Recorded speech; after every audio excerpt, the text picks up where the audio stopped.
2 Samuel chapter 14. Absalom returns to Jerusalem. Joab, son of Zeruiah, knew that the king's heart longed for Absalom. So Joab sent someone to Tekoa, and a wise woman brought from there. He said to her, "Pretend you are in mourning, dress in mourning clothes, and don't use any cosmetic lotion. Act like a woman who has spent many days grieving for the dead.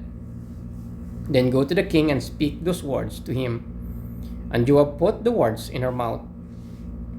When the woman from Tekoa went to the king, she fell with her face to the ground to pay him honor, and she said, "Help me, your majesty." The king asked her, "What is troubling you?" She said, "I am a widow. My husband is dead. I, your servant, had two sons. You got into a fight with each other. They got into a fight with each other in the field, and no one was there to separate them. One struck the other and killed him. Now the whole clan has risen up against your servant. They say, 'Hand over the one who struck his brother down, so that we may put him to death for the life of his brother whom he killed. Then we will get rid of the heirs as well.' They would put out the only burning coal I have left, leaving my husband neither name nor descendant on the face of the earth." The king said to the woman, "Go home, and I will issue an order in your behalf." But the woman from Tekoa said to him, "Let my lord the king pardon me and my family, and let the king and his throne be without guilt." The king replied, "If anyone says anything to you, bring them to me, and they will not bother you again." She said, "Then let the king invoke the Lord his God to prevent the avenger of blood from adding to destruction, so that my son will not be destroyed. As surely as the Lord lives," she said, "not one hair of your son's head will fall to the ground." Then the woman said, "Let your servant speak a word to my lord, the king." "Speak," replied. The woman said, "Why then have you devised a thing like this against the people of God? When the king say this, does he not convict himself? For the king has not brought back his banished son, like water spilled on the ground, which cannot be recovered, so we must die. But that is not what God desires. Rather, he devises ways so that a vanished person does not remain vanished from him. And now I have come to say this to my lord the king, because the people have made me afraid. Your servant thought, I will speak to the king. Perhaps he will grant his servant's request. Perhaps the king will agree to deliver his servant from the hand of the man who is trying to cut off both me and my son from God's inheritance. And now your servant says, may the word of the Lord the king secure my inheritance, for my lord the king is like an angel of God, and discerning good and evil. May the Lord your God be with you." Then the king said to the woman, "Don't keep from me the answer to what I am going to ask you. Let my lord the king speak," the woman said. The king asked, "Isn't the hand of Joab with you in all this?"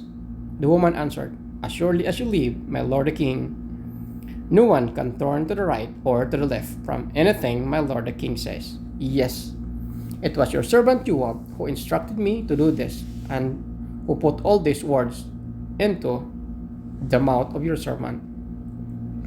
Your servant Joab did this to change the present situation. My lord has wisdom like that of an angel of God. He knows everything that happens in the land." The king said to Joab, "Very well, I will do it. Go bring back the young man Absalom."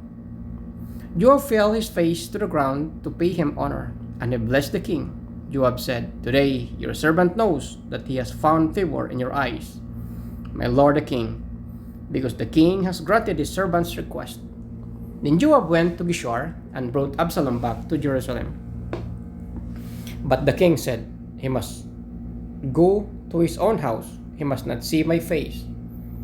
So Absalom went to his own house, and did not see the face of the king.